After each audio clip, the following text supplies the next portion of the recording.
Hello, beautiful people. Welcome to the Minneapolis City Council chamber.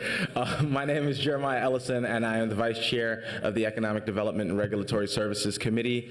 I am joined by Councilmember Steve Fletcher, Philippe Cunningham, and our Chair, Lisa Goodman, and Councilmember Cam Gordon. We are a quorum of the committee, and we are going to start with a presentation to honor Chuck Lutz. Okay. So I'd like to ask Mayor Ryback and Council President Johnson to come up, and I thought perhaps the mayor was going to be here too, but come on up. Chuck had asked us to not do anything. So this is our view of not doing anything. So we'll ask Chuck to come up. And I'm going to read a resolution, and then Barb and RT have a few words to say. I'll just note also that we have been joined by former council members, John Quincy, Tony Scallon. Hey, Tony, you better show up in my office. Your secretary works for me now. Judy Sharon, she's in the office right now. And Kathy Pulaski and Peter Brown and so many people who have had the opportunity to work with Chuck. So this is our view of not doing anything. Honoring Chuck Lutz for his career of service to the city of Minneapolis. Whereas Chuck is the first and only Deputy Director of the Department of Community Planning and Economic Development. In this role, he has managed complex, transformative, highly visible, and sometimes controversial development projects for the city. And whereas Chuck has been instrumental in the development of the city of Minneapolis for the past 40 years, including notable development projects and behind-the-scenes influence and advice. And whereas over the decades, Chuck has been involved in the revitalization of Hennepin Avenue in the late 80s and early 90s, working with Congressman Sabo and the U.S. Government Services Administration on the siting and funding of the federal courthouse, which sits directly across from City Hall, implementing the Holman Dissent Decree, which resulted in the creation of Heritage Park and the deconcentration of public housing throughout the city, Midtown Exchange and Global Market, rebuilding downtown's PV Plaza, negotiations on and financing of U.S. Bank Stadium, negotiations for Downtown East and the Commons, and the new city office building. When there is a large, visible, contentious project happening and you're not sure who's working on it, the answer has been Chuck Lutz. And whereas Chuck has made the review and approval of countless committee reports his own, first the Minneapolis Community Development Agency Board, then the Community Development and Regulatory Services Committee, now Economic Development and Regulatory Services, and Housing Policy and Development. And he likes to tell stories about when other staff have suggested things he could run better without him involved. Needless to say, the stories end with someone asking Chuck nicely to keep doing what he's been doing all along. Whereas Chuck has watched mayors, council members, department leadership, and many projects come and go, all with his same eagle eye and interest in the best possible outcome. Now, therefore, be it resolved that the mayor, the former mayors, the city council, the former city council members do hereby wish Chuck all of the best as he transitions from his role within the city to a new life of retirement and consulting with the city, and we hope he will find time to offer the same advice and insight that we have relied on him for so long. Passed on this day, the 8th of August, by Lisa Bender, President of the City Council, and approved by Mayor Jacob Fry.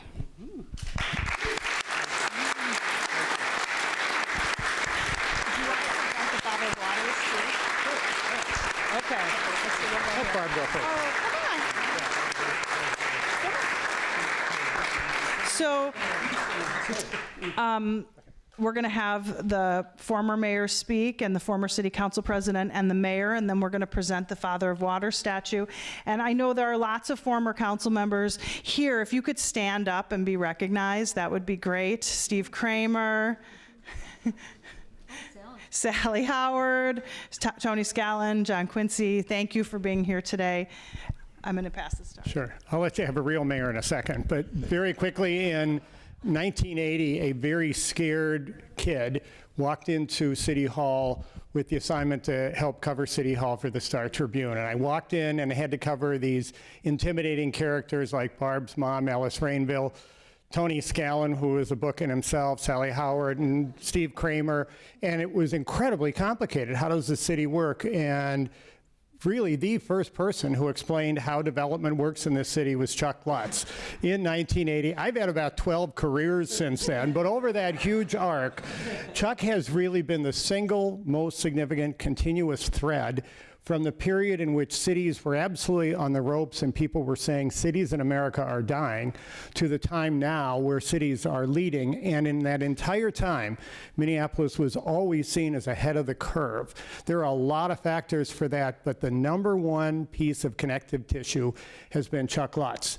And I have been in those rooms with him when we're dealing with incredibly complicated things. I've been dealing with him with things that I think he might have disagreed with or agreed with or not, but he has been the ultimate professional, and I hope we learn what an incredible role he has played, but also take a moment to thank the people who don't get to stand in front of the rooms, who actually are the ones who do the work in every business, but especially here in City Hall.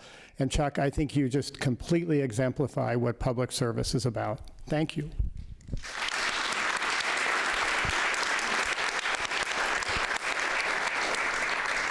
Well, I'm going to echo RT. I actually met Chuck, when my mother was on the city council. So this 40 years, she was on, I think, for 23, and I was on for 20. And so we've had a relationship for a very long time in different roles. And announcing these projects that he was involved in, you could add another, several paragraphs to those outstanding contributions that he's made to the city. But the point that I want to make about him is his loyalty to the city of Minneapolis and to the governing body of the city of Minneapolis.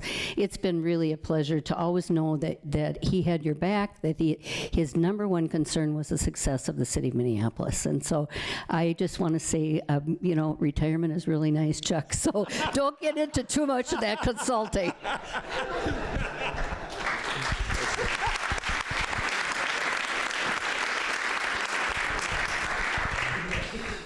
Brilliant, loyal, disheveled. Chuck Lutz has always been a doer in the city of Minneapolis. And pretty much every single significant development endeavor, or in some instances program, that the city has put on for the last, how many years did we just say? 40 years. This is longer than I've been alive, quite literally.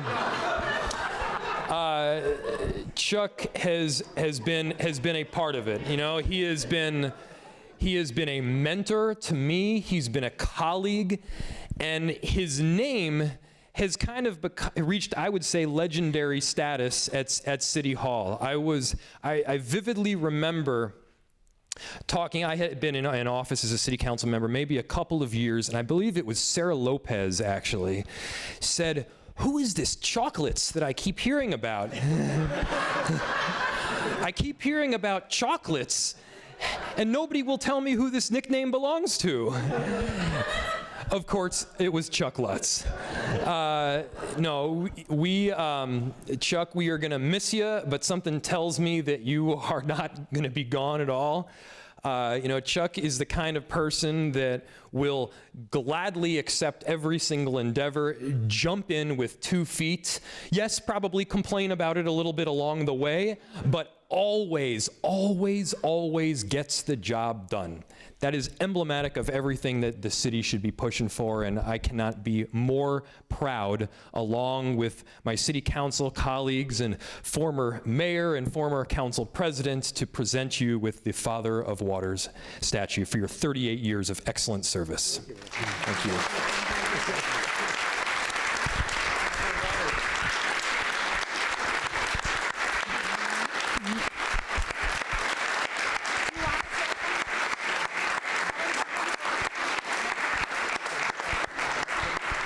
Okay, so the celebration will continue at Crown Roller Mill at 3 o'clock. There'll be a program at 3:30. There are a number of people in the room who have things they'd like to present you with or comments they'd like to make. I have a few comments I'd like to make too. I'll note to you, I had a dream about you last night, so that probably says something about the level of anxiety I have over you leaving the Crown Roller Mill, and hopefully you'll office with Councilmember Quincy across the street, which will be easier for us to reach you. So I would invite everybody to join us at Crown Roller Mill, and we will continue the festivities right after this committee meeting. Thank you for being here.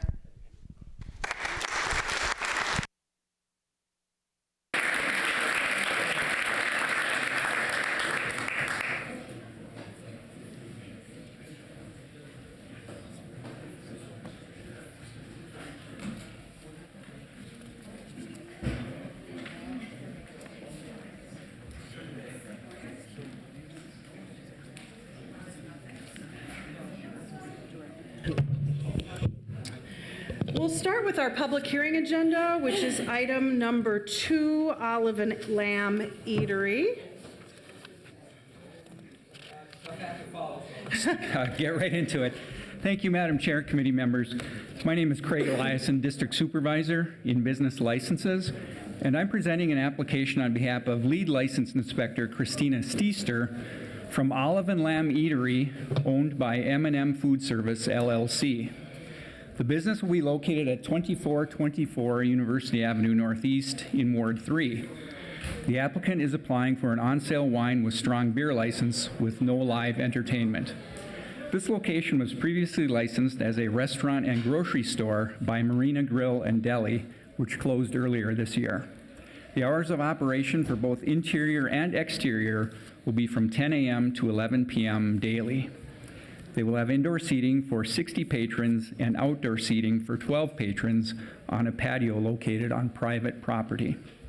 Public hearing notices were sent to residents and property owners within 600 feet of the premises. Notices were also sent to the Bottineau Neighborhood Association, the Northeast Minneapolis Chamber of Commerce, and Councilmember Fletcher. We have received one response to the public hearing notice indicating support for the application. A review of 311 complaints and 911 calls found no significant issues associated with this address. Business License recommends approval of an on-sale wine with strong beer license with no live entertainment for Olive and Lamb Eatery. Are there any questions for Mr. Eliason on item number 2? Seeing none, we'll open the public hearing on item number 2, which is an on-sale wine and strong beer license for Olive and Lamb Eatery. Is there anyone here to speak to this issue? Is there anyone here from? No. Okay, anyone? Seeing none, we'll close the public hearing. Councilmember Fletcher. Thank you, Chair Goodman. I'm excited about what is developing on that stretch of Lowry. I think it's going to become a real destination corridor as this develops, and I'm happy to move approval of this item. Approval of item number 2 has been moved. Are there further comments or questions? Seeing none, all in favor signify by saying aye. Aye. Any opposed? That item is approved. We'll move on to item number 3. Dan Jacobs.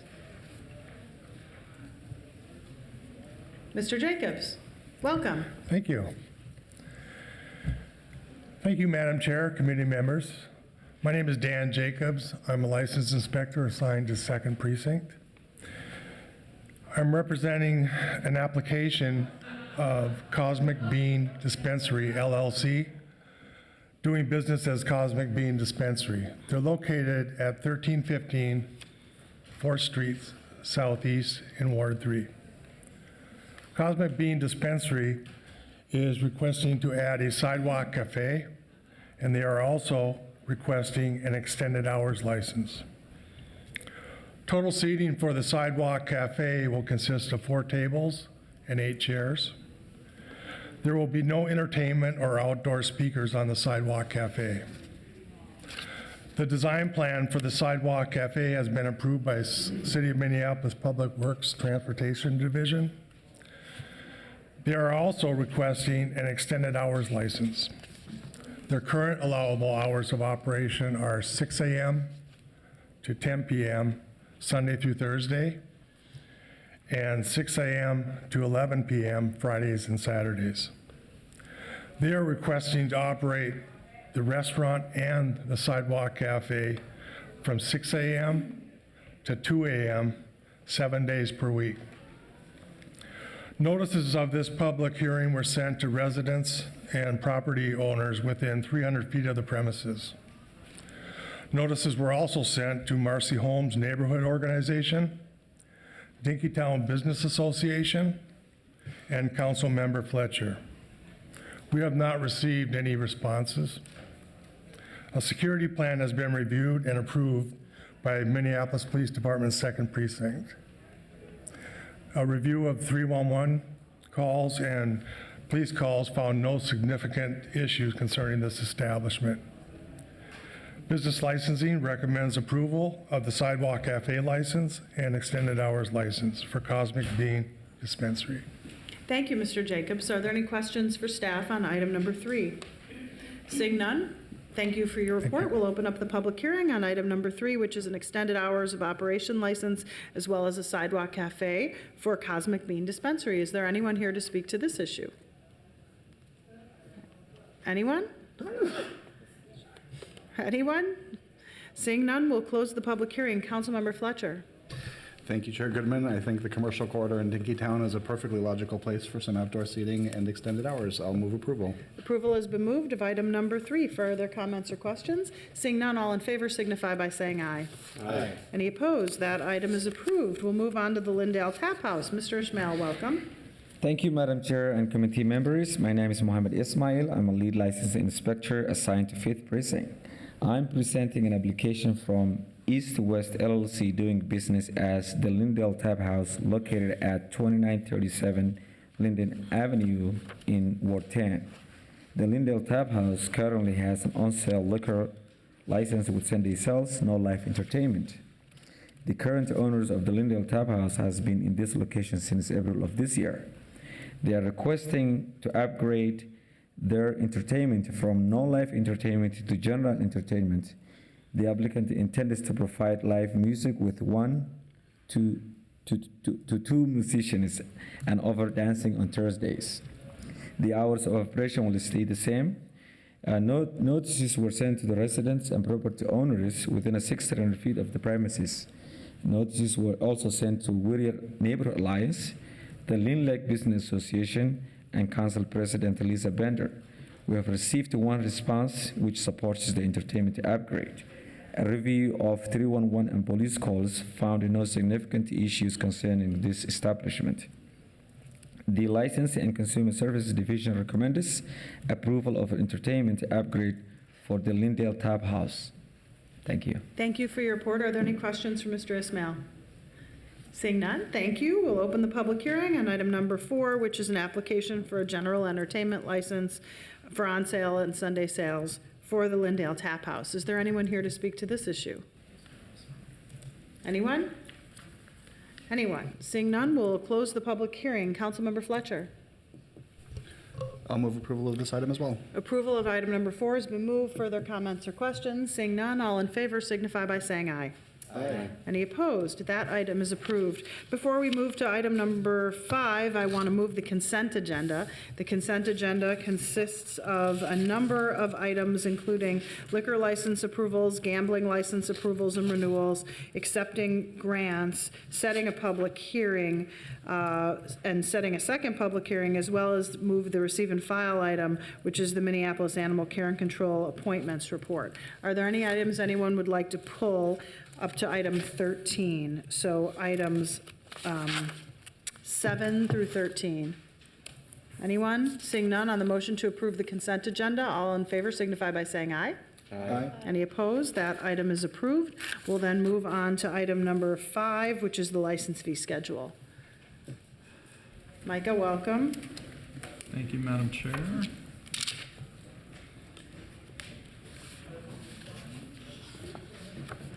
So, Madam Chair and members, for the record, my name is Micah Intermill, the city's budget director. I am here to give a brief presentation on the staff recommendation for the business license fee schedule for 2020. So just a reminder on process, these fees are set annually by council through this body for referral. Those fees that we're talking about today are those contained in Appendix J of the City Code, which encompasses over 600 individual fee types in total. And city ordinance does require a public meeting be held before September 1st of each year. This is that meeting for this year. There is a separate process that's followed for setting building permit fees. There was a 2% increase effective May 25th. That should say 2019. And in addition, our franchise fees, public works, lane use fees, and other types of fees are set separate and apart from this process. All of the fees that we're talking about today are collected in the general fund, so the expenses for licensure and nuisance abatements associated with all of these fees are collected in the general fund.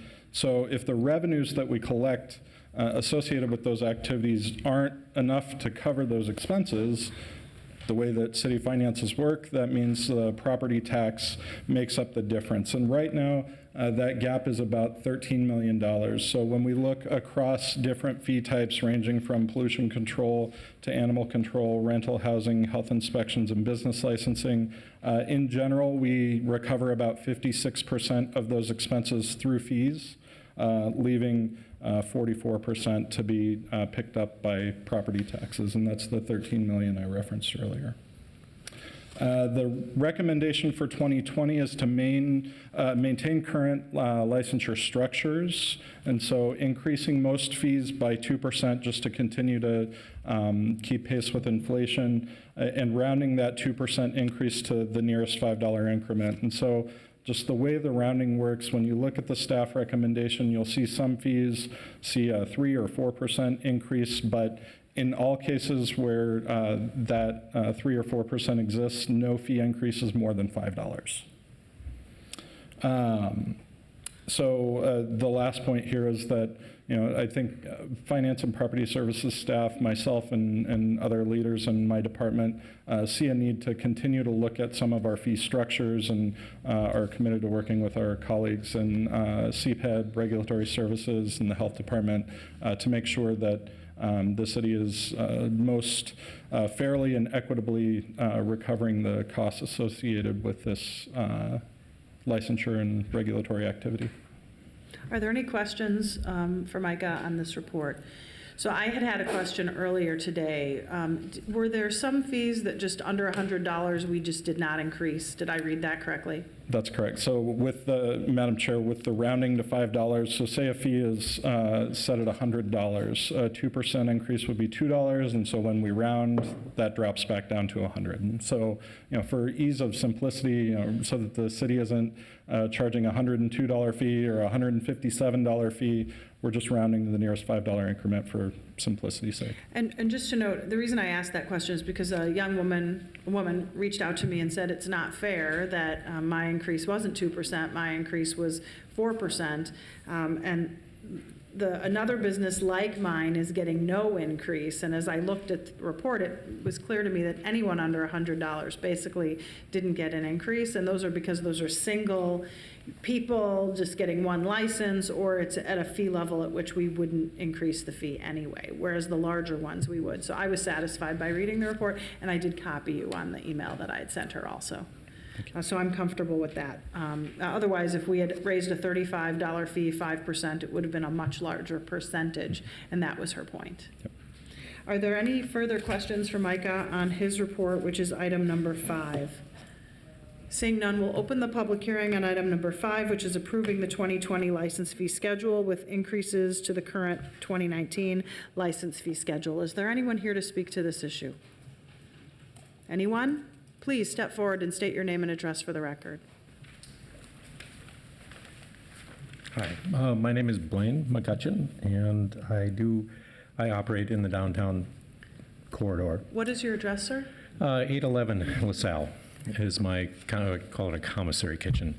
I operate street vendor push carts, sidewalk street vendor push carts. Our current fees are, I can't speak to any other fees other than mine because I only know my own business. So right now, we're set at $920 per cart. Those are single operator carts that only operate 6 months out of the year.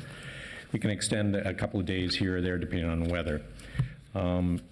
Anybody that can, and when we operate multiple carts, coming into probably next year with these increases will be over $7,000 for my business. I think that's extremely high, and I'm questioning the validity of the single cart, push carts that only operate 6 months out of the year. So any help with that or any other comments or considerations would be very helpful. Thank you. Thank you, and thank you for being here today. Is there anyone else here to speak to this issue? Anyone? Anyone?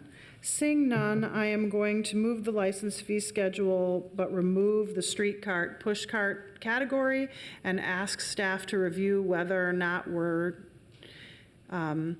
giving him $7,000 worth of service to pay for his fee. I would guess if you look at it, it's probably going to end up being $300.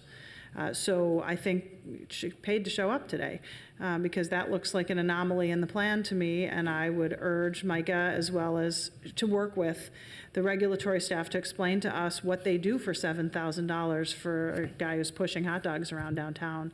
I'd like to know what the inspections process is, how long it takes, how many hours it takes, and perhaps we need to reset that fee. So I'm going to move the schedule minus that category, and I would urge staff to talk to this man after the public hearing so they can get some more information. Further comments or questions on my motion? Seeing none, all in favor signify by saying aye. Aye. Any opposed? That item is approved. Thank you for being here today.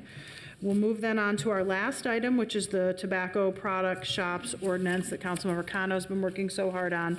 I do want to note that this is a public hearing that requires a 30-day public notice. The 30-day public notice has not yet been completed. Therefore, we are going to be forced to extend this one cycle till August 13th, but a public hearing was scheduled, and so we are going to take public testimony today. Because the notice doesn't quite coincide, we're going to leave the public hearing open, and anyone who didn't get a chance to speak today will get a chance to speak that day. This is just a scheduling glitch. It has nothing to do with the intent of the ordinance. I have 6 people, well, actually 4 people signed up to speak, and I would encourage any of them to come forward as soon as we hear from city staff. So who is giving this report?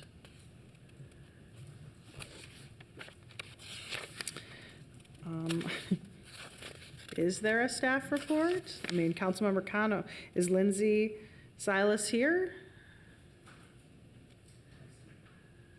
Mr. Poore, welcome.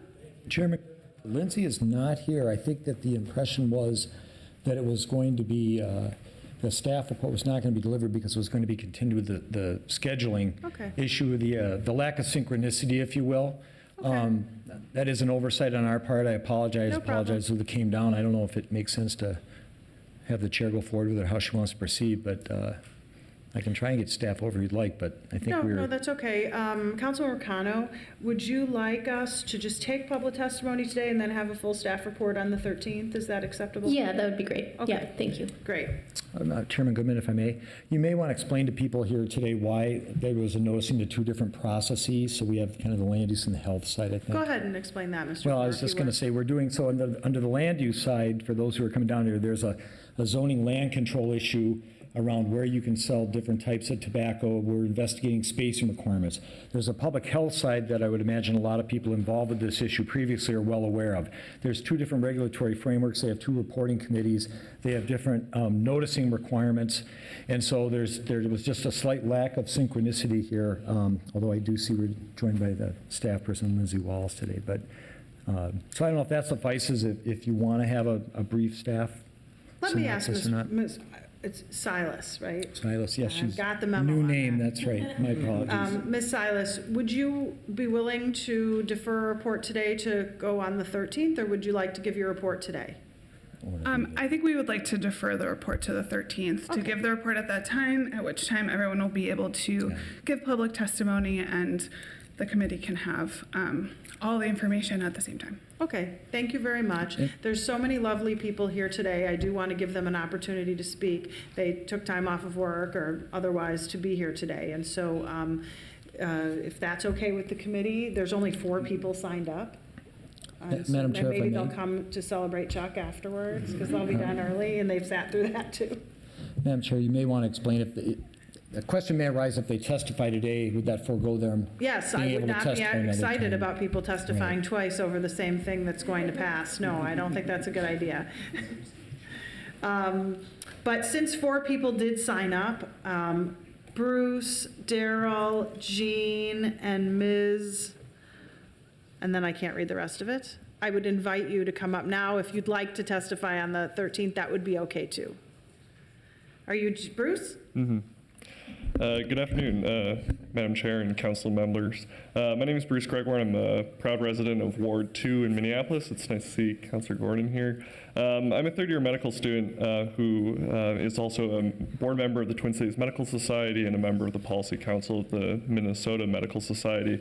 And I'm here to voice my support for the city's tobacco prevention measures that are leading the nation preventing menthol restrictions, and I'm testifying on behalf of Tobacco 21. I'm here today for 2 reasons specifically. So I recently completed my internal medicine rotation just a few blocks over at HCMC.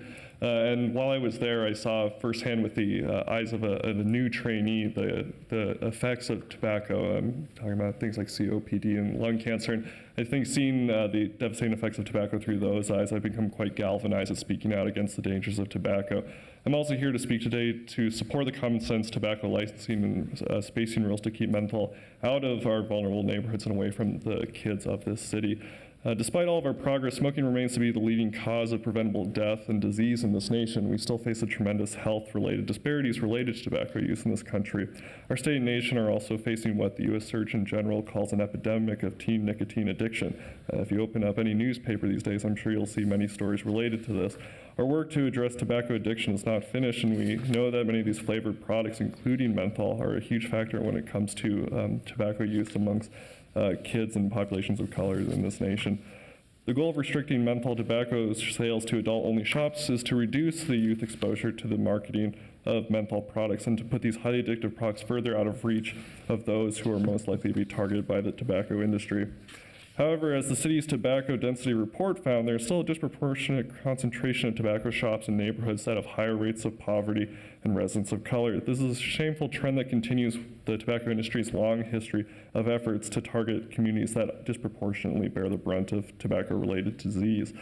We can work toward righting these wrongs and putting in place better tobacco spacing and licensing rules.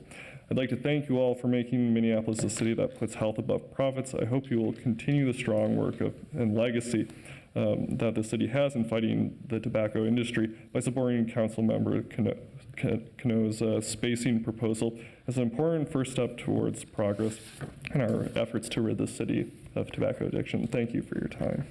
So, Mr. Gregory, I failed to open the public hearing, so I'm going to open the public hearing and ask the clerk to just take Mr. Gregory's name and address for the record to make sure your comments are included in the official record. Yes. Bruce Gregoire, 631 Southeast Oak Street, Minneapolis. Thank you for your testimony. Is Darrell here? Hi, Darrell. Come on up. Please state your name and address for the record. Darrell Pratt, 4617 Fifth Avenue South. Good afternoon. My name is Darrell Pratt. I live in Ward 8. I became a member of Breathe Free North Youth Tobacco Prevention Group because I wanted to actually make a change in my community. Today, I work with North Point Health and Wellness Center on tobacco prevention. North Point proudly co-leads the Menthol Coalition, which is comprised of 30 community faith-based health organizations. Our goal is to expose how the tobacco industry targets priority populations with menthol tobacco and advocate for change. The Menthol Coalition has worked with several communities to pass bold menthol policies, and we're especially proud of the work we've done in Minneapolis today. As you know, the tobacco industry targets youth, African Americans, LGBTQ populations, and women with aggressive marketing tactics. The tobacco industry spends over $300,000 a day in Minnesota to market their products, and unfortunately, as a young black man, I am very aware that I am their target market or target audience. I've been able to avoid tobacco, but many of my peers haven't. When you compare neighborhoods, it's easy to see why many of my friends and peers have been able to struggle to avoid tobacco.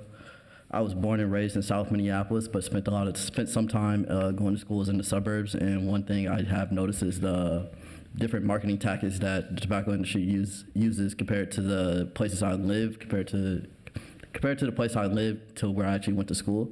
Growing up in South Minneapolis, I've noticed many menthol Newport signs from the age of 5, and going to school in the suburbs, I noticed that these signs aren't there. In 2017, Minneapolis passed one of the nation's first policies addressing menthol tobacco.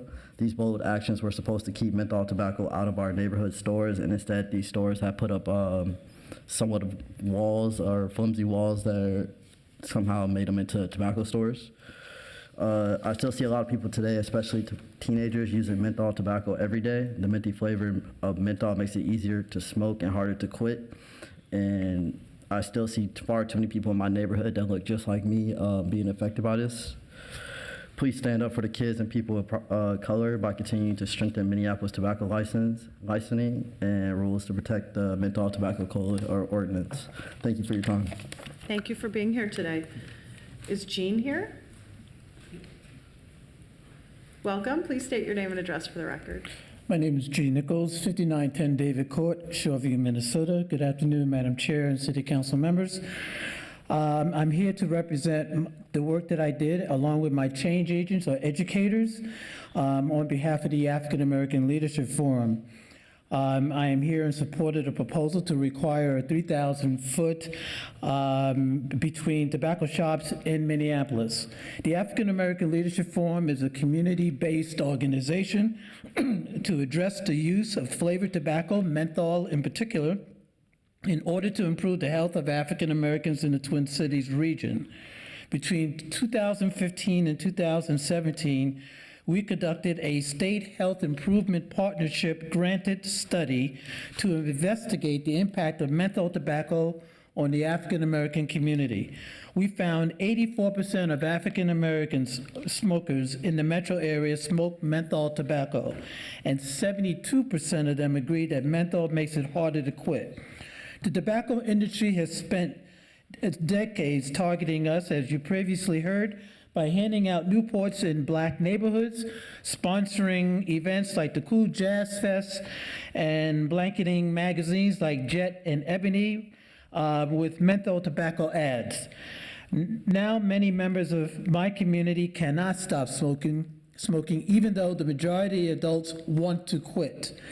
86% of our study respondents support more laws to reduce the harms of smoking. They want to protect their kids and don't wish this awful addiction and health-related consequences on anyone. The African American community does not want to be left behind. Excuse me. The long-term interest in preventing tobacco-related disease in our community far outweighs any potential short-term disruption to business. My 69 years young and older brother, my hero, lost his life to COPD a little over a year ago. He started smoking at the age of 15, served honorably in the United States Air Force, raised a family. There is no comparison of loss of profits to loss of life. While the spacing proposal is an excellent addition to your current tobacco ordinance, I urge you to look at this as a step in the right direction and not the last step. The tobacco industry is constantly evolving and adjusting their taxes to keep their deadly products front and center in our communities. We need strong leaders like you to continue to add layers to the existing regulations so that we can truly begin to erase the health disparities caused by tobacco. Thank you for your time. Thank you for your testimony. And the last speaker is Ms. Hotep, Madam Chair, committee members. I am Minister Dr. Ora Hoax, and I reside at 1350 Russell Avenue North in the 5th Ward. I am here as a proud grandparent and alumna of the LAMP Leadership Institute. LAMP leaders work to reduce tobacco use and improve health equity for diverse communities in Minnesota. I am also a faith leader at the Greater Friendship Missionary Baptist Church, where I've been involved in educating my community about the harmful effects of cigarettes. In 2017, Minneapolis showed incredible leadership when you passed one of the nation's first policies that restricts the sale of menthols to adult-only tobacco shops and liquor stores. This ordinance was intended to address tobacco-related health disparities and help our young people remain tobacco-free. Today, in 2019, we are back talking about this ordinance for one reason and one reason only. Tobacco retailers and the tobacco industries have found ways to diminish the impact of this life-saving policy. An April report found the number of tobacco shops doubled in Minneapolis after the menthol ordinance went into effect. Many of the new shops were the result of convenience store splitting so that they could continue to sell menthol on their tobacco shop side. We know that our community does not need any more tobacco shops, but that's exactly what we've gotten because of the tactics of the tobacco industry. To say the least, it is so disappointing but not surprising that retailers and the tobacco industry have worked so hard to lessen the public health gain, of the menthol policy. Therefore, I strongly urge you to adopt long-term solutions that will ensure that those menthol restrictions have their intended positive health effects. Please support the proposed distance requirement while also considering additional steps, including a potential cap on tobacco licenses and stronger language that reduces store splitting.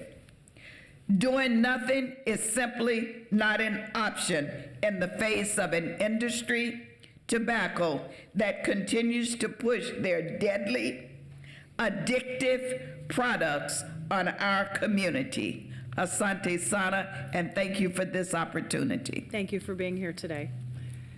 So with that, I'm going to continue the public hearing on item number 6 until August 13th, where we will take additional testimony as well as determine the next steps, which will be moving this forward to the City Council. So with that, I don't see any further business before us. I'll ask the clerk if there's anything we have forgotten. Seeing nothing and no business in front of us, I am going to move to adjourn. All in favor signify by saying aye.